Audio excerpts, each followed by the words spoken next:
All right, let's get started. My name is Diego Rodriguez. I'm the Senior Regional Nursing Director in Orange County. And I have a question for you.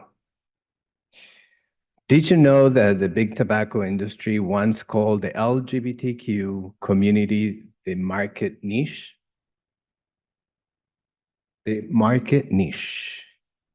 Not is not a community to protect, but a target to explode. Today, we will hear how decades of targeted marketing, policy manipulation, and systemic neglect have impacted the health and well-being of this community, and what we can do to change the narrative. It is my honor to introduce Joseph Hayden.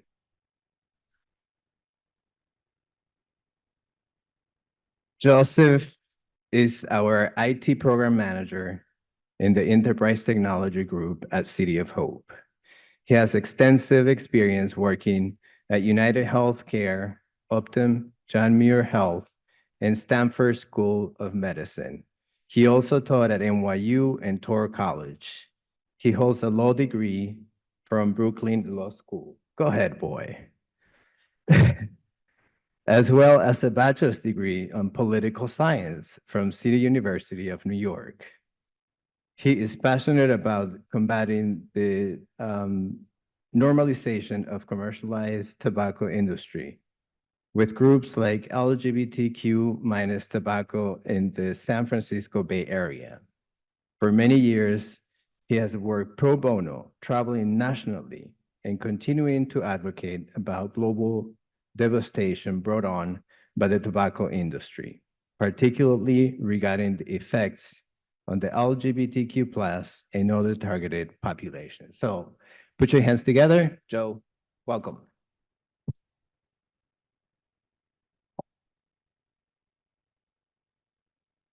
Hello, everyone. I'm Joseph Hayden, pronouns he, him, and I have this t-shirt.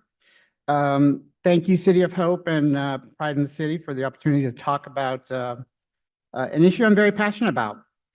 In my presentation, I'll be citing empirical facts, but the opinions in this presentation are my own individually.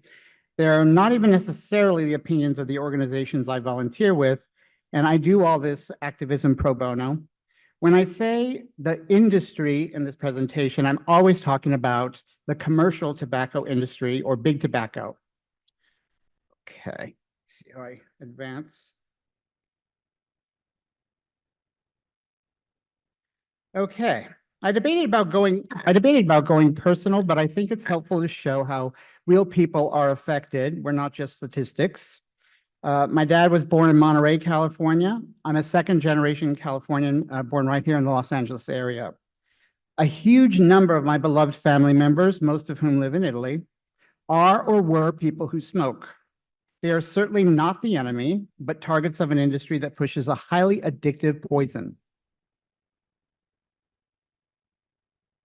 I raised my daughter with the hope that our descendants would not have to face the prevalence of tobacco products that we faced. But here we are with new ways to poison the public coming out every year. She never even got to meet the grandfather that would have spoiled her. This is a picture from the Love Makes a Family exhibit that we were part of. It toured the world, and when I was on the board of Family Equality, a gay parenting rights organization. We attended Family Week many times in Provincetown, Massachusetts, with hundreds of other families headed by queer parents like me. I live in Vallejo, which is in the San Francisco Bay Area, with my no longer vaping partner and our dogs. We often foster dogs, as I'm on the board of the local Humane Society, and that's my daughter and me this past Father's Day, a couple weeks ago. Several years ago, Alexandra was handed a blunt, which she assumed was cannabis. She immediately felt irritable and was then appalled when told that it also had tobacco. She told me about it because she knew that we would both be horrified at the prospect of her becoming addicted to tobacco given our family history. When when my grandfather was stationed on Oahu, my young dad was handed loose, unpacked cigarettes. This is actually my father, uh, called Lucy's, which of course came out without any warning label. The tobacco industry had some explaining to do, and I don't know if the younger people in the audience are going to understand that joke. But anyway, the industry agreed. The industry agreed to allow the warning labels in 1965, so they could thwart lawsuits. They also used the tactic of retaining virtually every formidable law firm so that there's always a plausible conflict of interest when someone wants to pursue liability claims. By the time my dad enlisted at age 17, he was already addicted. Military personnel have been encouraged to smoke even on the front lines, to my horror.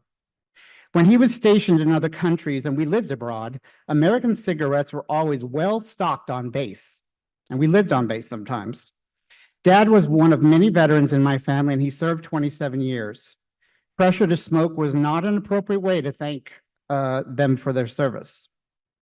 Dad had a dry sense of humor, and it often made him the life of the party. He used to gather the kids around and asked, "Hey, do you kids know how to play this brand new game? It's called Far, Far Away." He had a bumper sticker that he didn't have the guts to put on his car because it was so contrarian, but it said, "Nuke the whales." It was therefore bemusing to him when a little precocious me would scotch tape handwritten signs on his nightstand that said, "Cancer cures smoking." Precocious me tried to teach stubborn dad that in school they taught it was bad for his health. I made sure he got the memo in crayon. It's never too early to teach the harm of tobacco in age-appropriate ways, even to elementary school kids. I really wanted Dad to live a long life. So for my birthday one year, he bought a smoke enders kit for himself. I appreciated the gesture. I just wish it would have worked. My dad took this really cute photo of our family. Years later, I noticed that my sister sitting next to me is playing with Dad's Camel cigarettes. In my kindergarten class, we had a clay project where we were encouraged to make ashtrays for our parents. I remember pressing my fingers into the side of the wet clay to create resting spots for his cigarettes.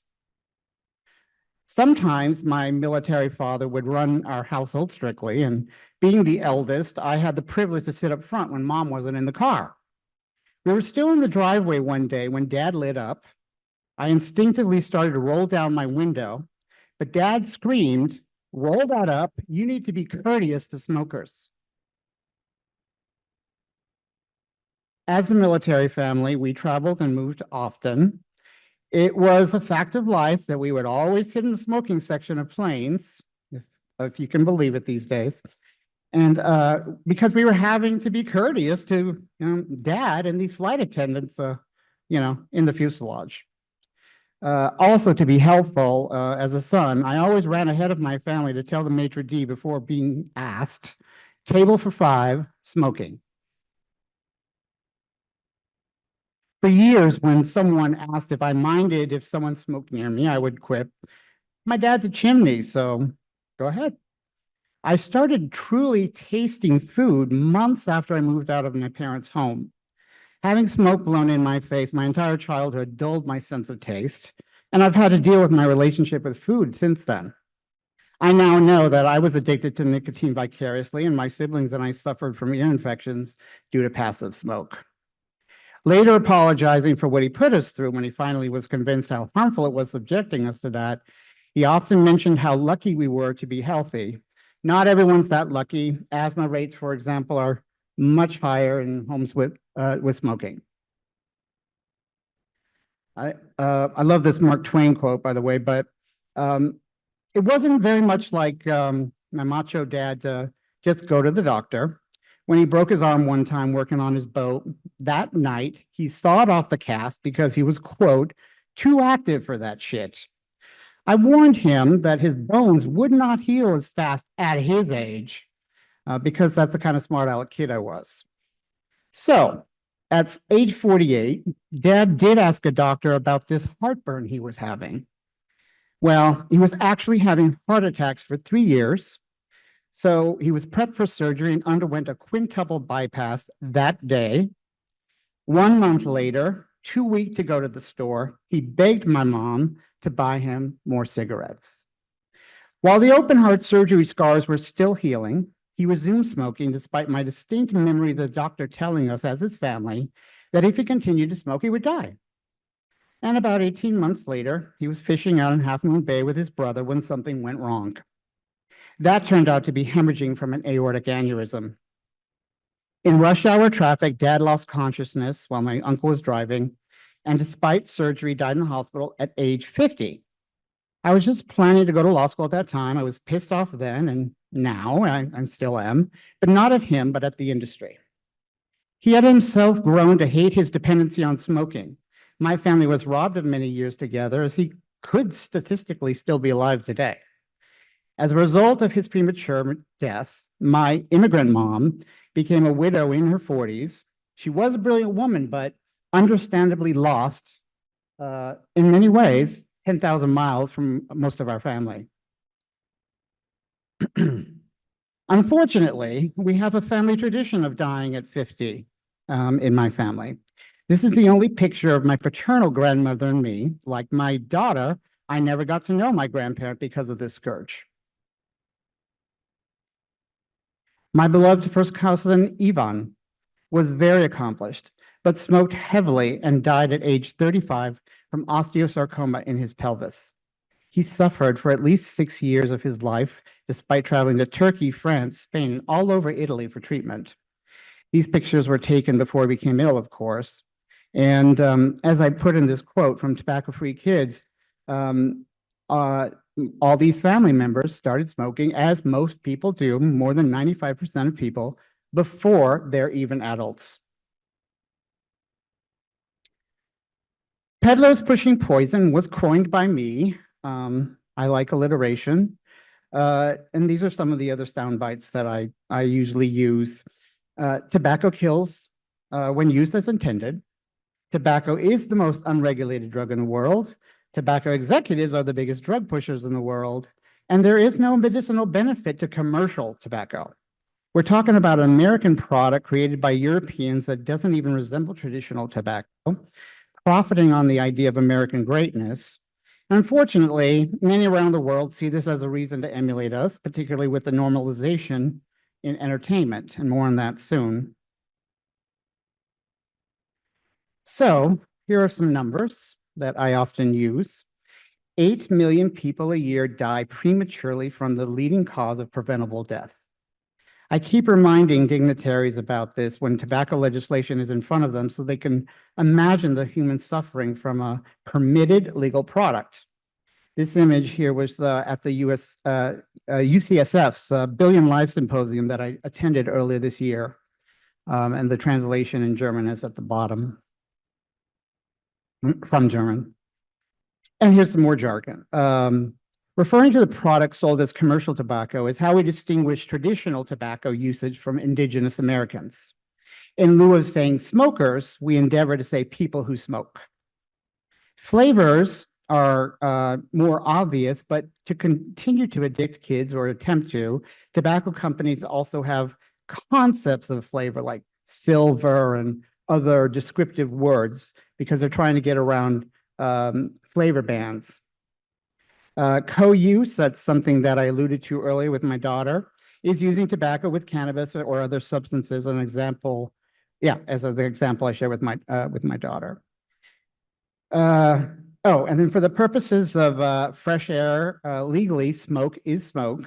Even wildfire and campfire smoke is not good for us, which is why on Orange Sky Days, the comparative damage to us is always in they always use the analogy of how many packs of cigarettes we would be smoking.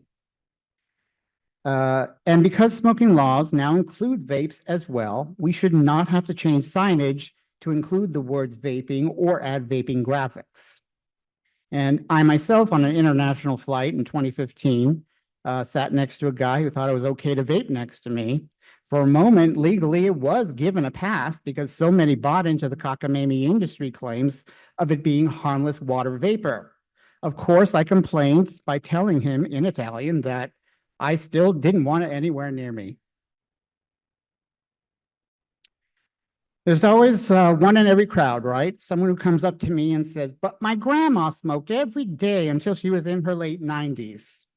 Well, I say to those people, you can also survive after putting on a blindfold and running across the freeway, but why would you do that? So there is an undeniable, long-standing targeted of our LGBTQ population, especially in our youth. Organizations like LGBTQ minus tobacco, with whom I volunteer, are funded because of empirical evidence of the health disparities as shown here. I think this is what Diego was referring to earlier. So there are many smoking gun documents, smoking in quotes, gun documents. The R.J. Reynolds Company had Project Scum, targeting gays and the homeless in the San Francisco neighborhood of the Castro and the Tenderloin. And of course, SCUM stood for Subcultural Urban Marketing. Even during the height of the AIDS crisis, queer lives were cheap to these profiteers, so hastening the death of immune-compromised people was just another business opportunity. Which brings us to what a monster is, someone pretending to be our friend with ulterior motives. I love exposés, and this one is priceless, with just the right amount of snark. And I'm going to play this video. Hopefully it'll work.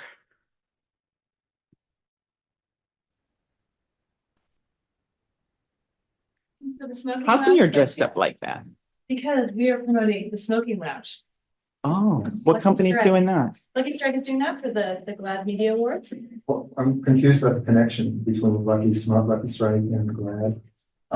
Lucky Strike is sponsoring the GLAAD Awards because they're very involved in, the gay and lesbian acts and all that stuff. So they're there to sponsor them and promote their product also. What do you think about that?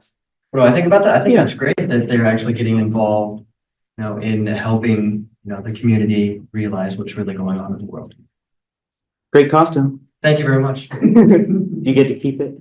I don't know, I see, let's see, I'm going to focus in on Okay. the pelvic area. Yes. What's that about? I don't know. They just Have you ever worn anything like that before? Actually, no. But, I'm an actor, so Oh, all right. I'm just playing a part. Look at that. And I see the symbol for two men together The and S, two yeah, women really, together. and check stuff. It's myself just one woman by herself on your right. Oh, wow. Hi,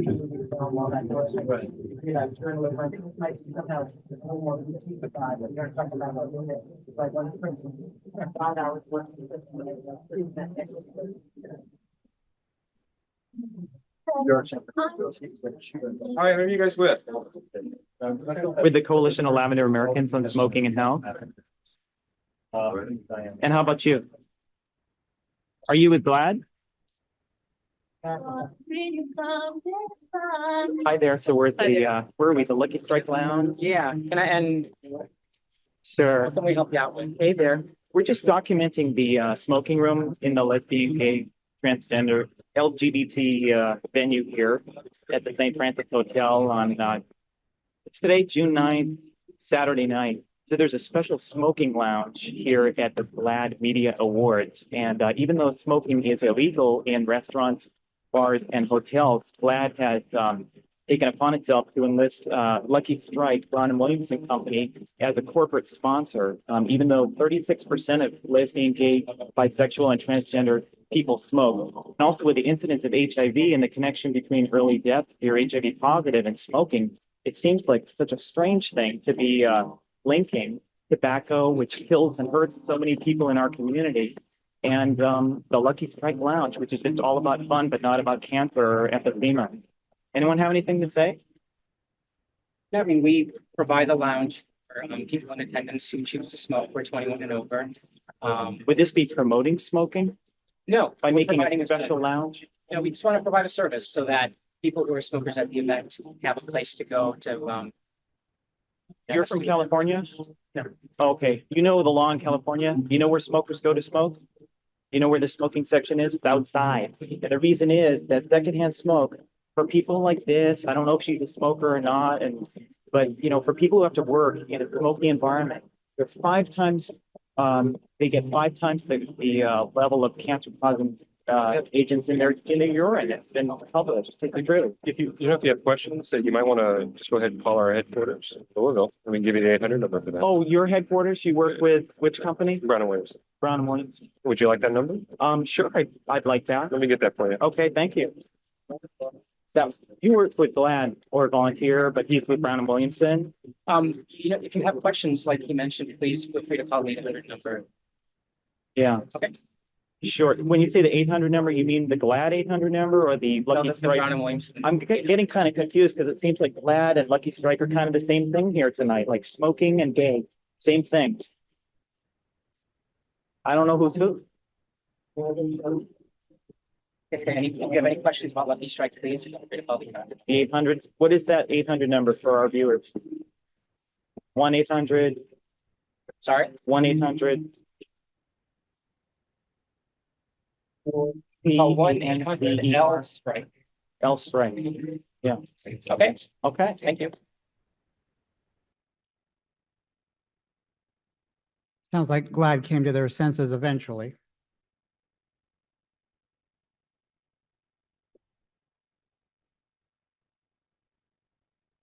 Okay. Let's go to the next one. Okay. So speaking on the last slide, my friend Bob Gordon, who founded Cigarettes and Pharmacies Don't Mix. Why should the same companies that sell us medicine also sell us poison? So right now, if you're in California, you should call your representatives because AB 957 is pending in Sacramento.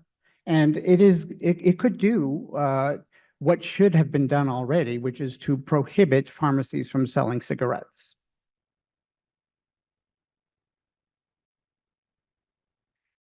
And this is a quote from a queer woman who used to smoke, just exemplifying how stress is correlated to the rates of smoking by our community.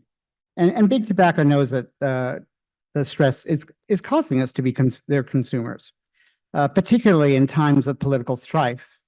Marginalized groups turn toward these coping mechanisms in greater numbers, and it affects our communities disproportionately, particularly those with intersectionality. There are so many issues I have with this ad, being part Muckleshoot Indian myself. The co-opting of Native American iconography for a European product bastardizing traditional tobacco usage is beyond contempt. To then use that to appeal to gay people and lecture us about freedoms is racist, homophobic, and evil. I'm not sure if you can see the tagline that says, the people of Santa Fe Natural Tobacco Company, but American Spirit brand has no ties to Native American bands or tribes. This product is completely owned by Reynolds, partnering internationally with British and Japanese tobacco corporations. Lest they forget the trans community, don't worry, Big Tobacco doesn't value their life. This is an ad on Instagram. Perhaps the most politically targeted group in society right now, the trans community, statistically has the highest likelihood of using tobacco products, as shown on a previous slide. More empirical evidence here from UCLA. It wasn't just my imagination that in gay spaces, there were more smoking than in society generally. Not only does the industry leapfrog with new products that are not subject to full scrutiny by government regulators, the US has always catered to the industry for many years, even subsidized tobacco farmers, if you can believe it. The industry still uses tactics like coupons with as much advertising as they can legally spend to attract new customers. Fortunately, this guy had a wide variety of brands to choose from when he was recuperating in the 50s. The whistleblower, former tobacco model that had the guts to share this quote that is hard for me to even say out loud, so I'll let you read it off the screen. He had it after losing his brother to cancer. This gobsmacking quote is widely recognized among tobacco activists, and it's quoted in many lawsuits. Even if my progeny were not considered to be politically back, given my daughter's being half Black, I was unnerved in 1996 when I saw in law school that this periodical called The National Jurist. The front cover was trying to show the diversity of lawyers and law students, but they just had to portray the successful woman of color with a cigar. I immediately wrote an angry letter to the editor, which they published. I'm proud that I was this vocal even 29 years ago. Well, a couple months ago, nearly 30 years later, I got an email news update about the Met Gala. And this was the primary image. And the quote was, "Black excellence." I sent the article and image together with my letter to the editor from 1996 to my friends at the African American Tobacco Control Leadership Council. And I believe they intend to make a public comment about their own belief about what Black excellence is. Especially after I sent them this. The same week as the Met Gala article, the amazingly talented Quinta Brunson hosted Saturday Night Live. Known for creating and starring in the award-winning Abbott Elementary about a public school, these two bumpers made my jaw drop, particularly because she is so inspiring to the youth. Do you see a pattern?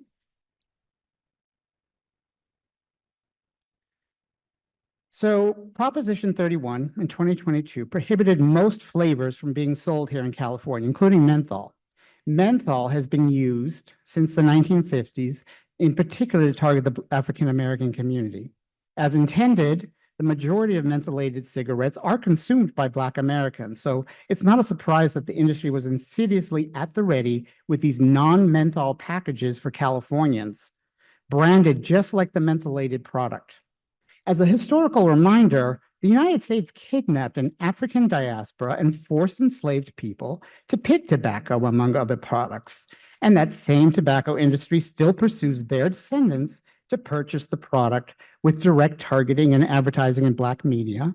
And they still fight like hell to keep a menthol ban from going national. Al Sharpton's National Action Network tours the country. Tobacco front companies underwrite his events using cryptic acronyms, but his connections to this side gig are well documented. As if he doesn't have enough of a bullhorn on MSNBC, he debates the right for Black people to choose whatever cigarettes they want, meaning menthol. Unfortunately, he was influential in encouraging the Biden administration not to regulate menthol cigarettes, warning that it would hurt voting results. My colleague from the African American Tobacco Control Leadership Council was very careful to inform me recently that he is no reverend and that he actually was a bona fide pimp for years before he became famous. And with the current administration, a menthol ban will certainly not happen. Susie Wiles is proudly in bed with Big Tobacco as a lobbyist. She's his chief of staff. Not to mention the pre-election Surgeon General's report on tobacco health disparities has already been removed from the government website. Avatar was the highest grossing movie of all time when it was released. I saw it in IMAX 3D. So I got to have the product placement you're seeing a glimpse of here really up close. Picture this, a physician hundreds of years in the future on a spaceship. There's an adapted environment for humans on another planet with an incompatible atmosphere. Apparently, they had enough oxygen for her to smoke a combustible cigarette in the medical rooms and in patients' faces. Good thing they brought enough smokes light years away from Earth so she could show how little we've medically advanced. What could possibly go wrong? Shame on director James Cameron for his creative choice. As if his budget wasn't big enough, it's illegal for Hollywood productions to be subsidized by Big Tobacco, as they once routinely were. As a sci-fi buff, I often wonder what aliens from outer space really would think of us foolish human beings putting carcinogenic fumes into our lungs. Pulmonologists uniformly agree that the only thing that should be going into our lungs is clean air, as intended. And a side note about Sigourney Weaver, I have some home video of our daughters playing together in Central Park. And I was also an extra in Ghostbusters too, so, you know, we're really besties in real life, but anyway. The mise en scène of Netflix's recent sci-fi series is London 2024. The cast of fashion model PhDs were stressed out by aliens or something. What else would highly educated scientists use to cope with? Every protagonist, including the dopey cop, all smoked combustible cigarettes extensively on screen, not even vapes. Extreme camera close-ups lingered on them, cigarettes dangling, and somehow none of them ever coughed. As for the director, given his explanation here, I suggest he goes back to film school, but more likely he's on the take. So my dad started smoking this brand long before this ad campaign, but aren't cartoons for kids? Who are they appealing to with this confident macho animal with a penis nose on the left? Someone in their design department must have laughed all the way to the bank. The depiction of Joe Chemo on the right might be in poor taste, but that's not the cartoon that got blasted everywhere for potential child smokers to see on advertising. This one must have saved them a lot of money because they had only do the photo shoot once for the mainstream and gay periodicals. And I would say this one didn't age very well. It's in just one ad, you have misogyny, infantilizing, and fat shaming, but you too can be thinner smoking these narrow cigarettes. Finally, a cigarette for ladies. Targeting women generally came later as the consumer base of men was diminishing. I wonder why. At first, it was not considered ladylike to smoke, so to the rescue came a skinny cigarette that sponsored a sports tournament. I protested with others during the Virginia Slims tennis tournament at Madison Square Garden in the 90s, where none of the athletes smoked, by the way. The brand's catchphrase that you can see in this ad on the left was, "You've come a long way, baby." So we handed out bumper stickers that said, "You've coughed up enough phlegm, baby." And on the right, you can see they made sure to target lesbians too. So what can we do? Let's use the power of our dollars, as I'll get into soon, and stop the junk science and misinformation, such as the suggestion that vaping is healthy. In neighborhoods where fresh food is scarce, one can point one's arm in every direction and find tobacco for sale. Retailers wallpapered with advertising never have to worry about tobacco expiring. It's so bothersome to have to rotate out fruits and vegetables, right? Meanwhile, candy-colored wrapped tobacco products are always available for kids to see in droves. Flavors and flavor concepts are imperative to avoid kids tasting the tobacco. How do we expect kids to abstain when a virtual bonanza of advertising cheap products that curb appetite for the wrong reason are beckoning to them? Here are more statistics on how tobacco use among queer youth is more prevalent than non-queer youth. Third-hand smoke lingers in cars and homes long after the use of tobacco, adding to societal costs. And that creates strange bedfellows with realtors and used car salespeople, who agree with the logic that their bottom line is affected by devalued assets. I use this sticker here, boycott handout, so I didn't inadvertently spend my family's grocery budget on blood money. And on the right is a 1990 protest flyer called "Fags Against Fags," meaning the British word for cigarettes, against something called the Whitney, quote, Museum. It's a disgrace that this organization exists and is fully funded by Philip Morris, which is now rebranded and euphemized as Altria. Closeted Mayor Ed Koch was at this grand opening in New York City as if it's a legitimate place for art and not a giant tax write-off and advertising gimmick for tobacco, to say nothing of the AIDS death that were at their height at the time. When I was in law school, I used to get invited to events at the Whitney, but I refused to step foot inside, and I let people know why. This satire of the Whitney mentions the Virginia Slims tennis tournament and the music underwriting, which the industry has done all over Asia to push tobacco internationally.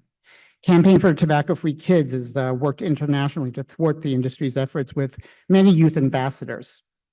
And it's no coincidence that the Whitney, I refuse to call it a museum because it's always Whitney with air quotes, favors artists that have depictions of smoking.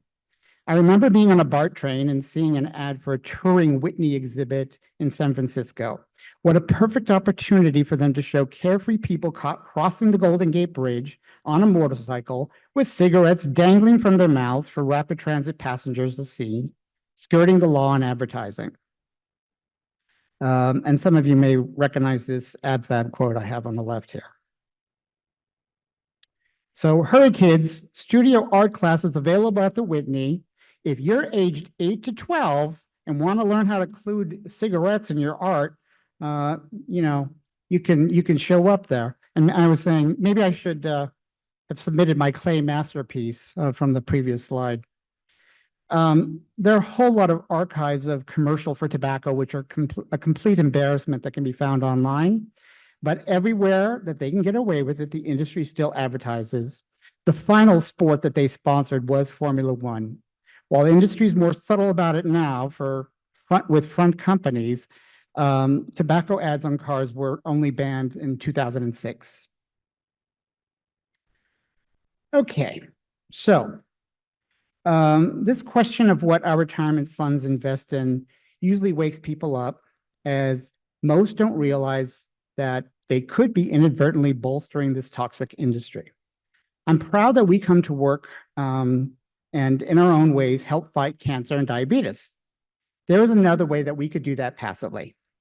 Like many retirement plans, City of Hopes does not make it easy to select green index funds to avoid supporting the industry that contributes to so much of the health issues we fight. Green funds yield respectful amounts, but of course, when you have a business model based on an addictive product like tobacco, that has even done better historically. For those who want the option, we have to change the retirement plan. Organizations like even the American Medical Association were embarrassed and horrified when they realized that these diversified stocks contributed to the problem, so they divested. I think it's about time City of Hope realizes what options it gives its own employees. So I ask you, if you're a COH employee like me, go to your intranet and ask HR how we can select green funds. I guess I don't have it. Oh, yes, here it is. I used AI recently to find a number of Fidelity specific green funds that would be available. And I did contact HR to see why it was impossible for me to pick those green funds. They said that the Fidelity people said that we have to go to HR and COH leadership would have to change our agreement with them. When I told the Fidelity advisor that I would not contribute 1 cent to the index funds that contribute to tobacco, I was given the advice to just invest in lower yielding US bonds. At least I can sleep at night until we can hopefully encourage City of Hope to make the change.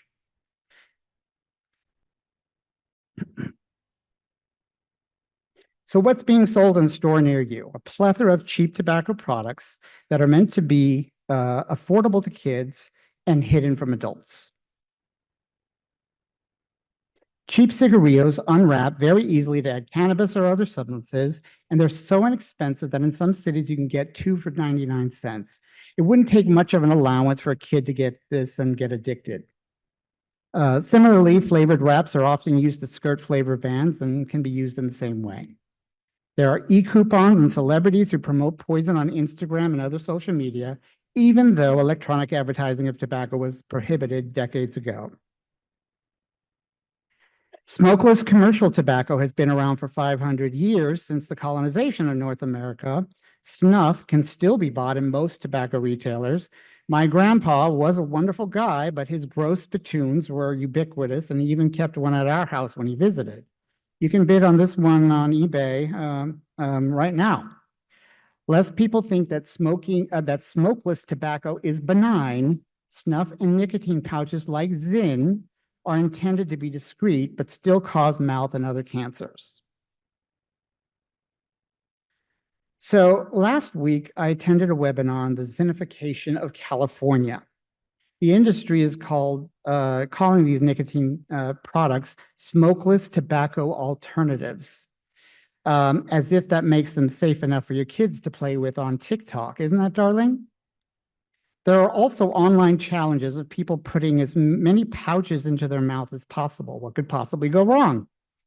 The lack of tobacco in these products does not exempt them from horrible health consequences, including serious gum damage. The saliva with the nicotine is swallowed and distributed throughout the body, of course, not to mention the environmental damage of these discarded pouches. So I have a quick little soundless video here of RFK Jr., our questionably qualified Secretary of Health and Human Services, apparently setting an example by not so discreetly putting a Zyn between his cheek and gums during a recent congressional hearing. Unbelievable.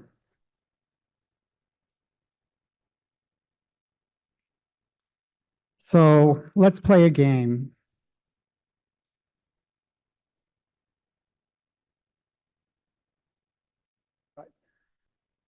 Okay.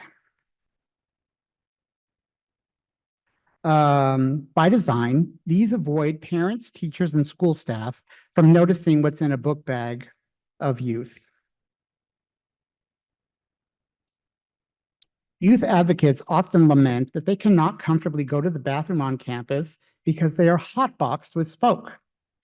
And why leave class?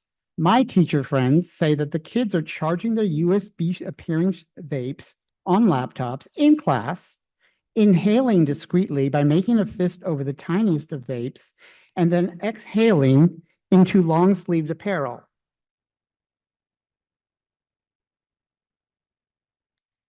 The Public Health Law Center recently addressed in a webinar the longstanding exemption in rehabs allowing people in recovery to smoke. There's now empirical evidence that of the dramatically shortened lives because of that. This never made sense to me if living one's best life is the point. So there is now a push to abstain from tobacco as well in rehabs. Most of you may recall the tobacco executives who uniformly denied nicotine was addictive before Congress with their unscientific opinions.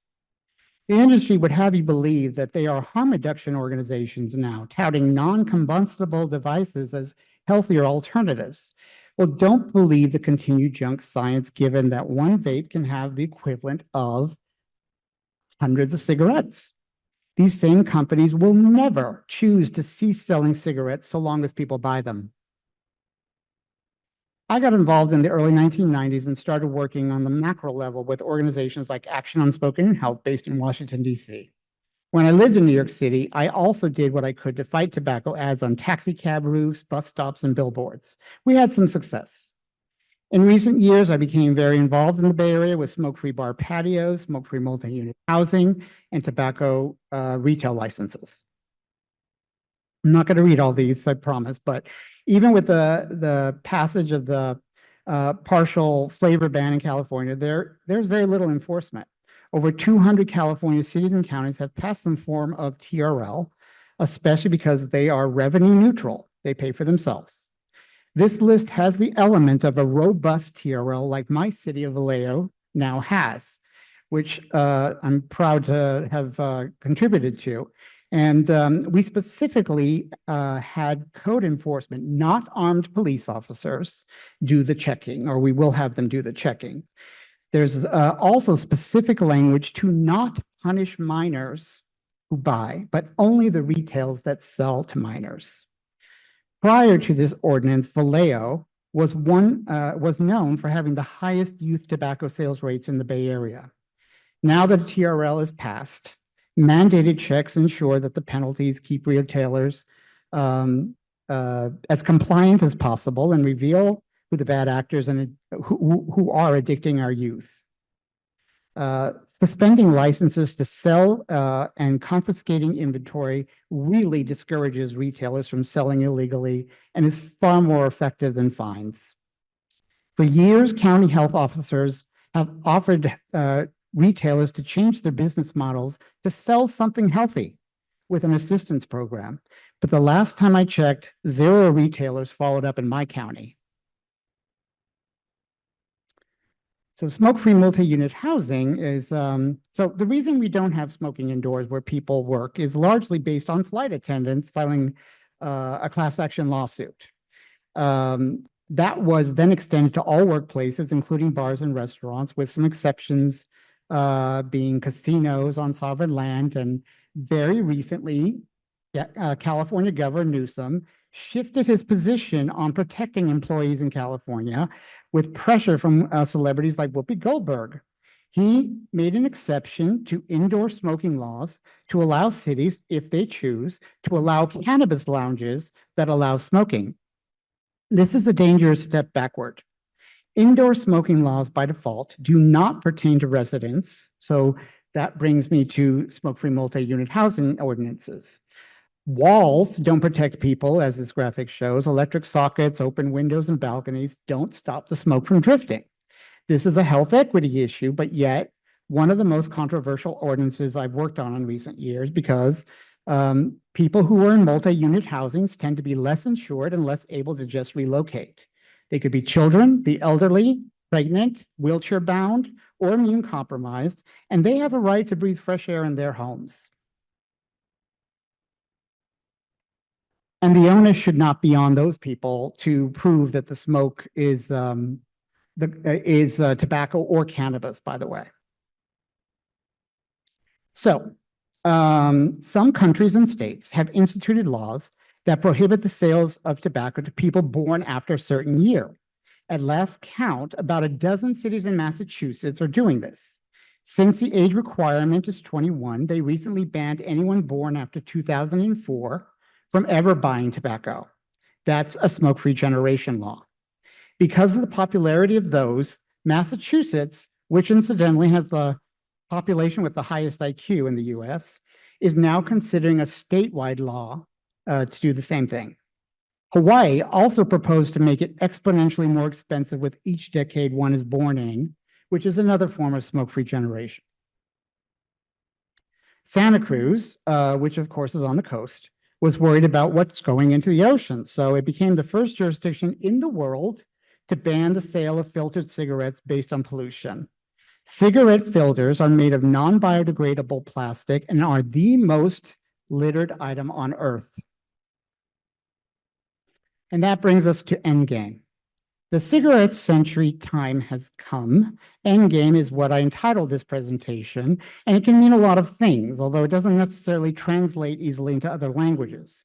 The sense of what we are trying to accomplish is being taken seriously by many countries that have an interest in protecting their population, and the government's job, after all, is to protect people.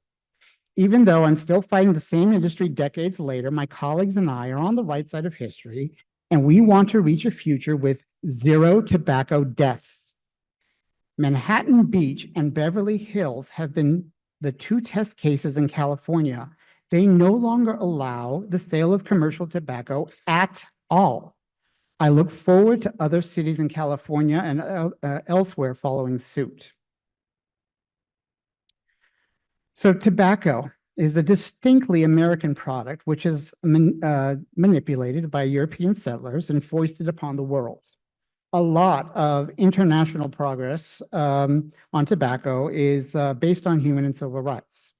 There's a lot of, so I just wanted to point out a couple of, as I finish up here, New Zealand had a genocide lawsuit based on their indigenous people not having a connection to tobacco. Mexico, to their credit, has the strictest tobacco control laws in the world. And India, being the second largest producer of tobacco, also has very strict penalties, and no e-cigarettes are allowed. All right, here's some cessation information. Happy to share these slides if anybody wants them. Here are my sources. And happy Pride Month. I'm happy to answer Any questions? Thank you for this opportunity to fire hose you with this stuff. Thank you.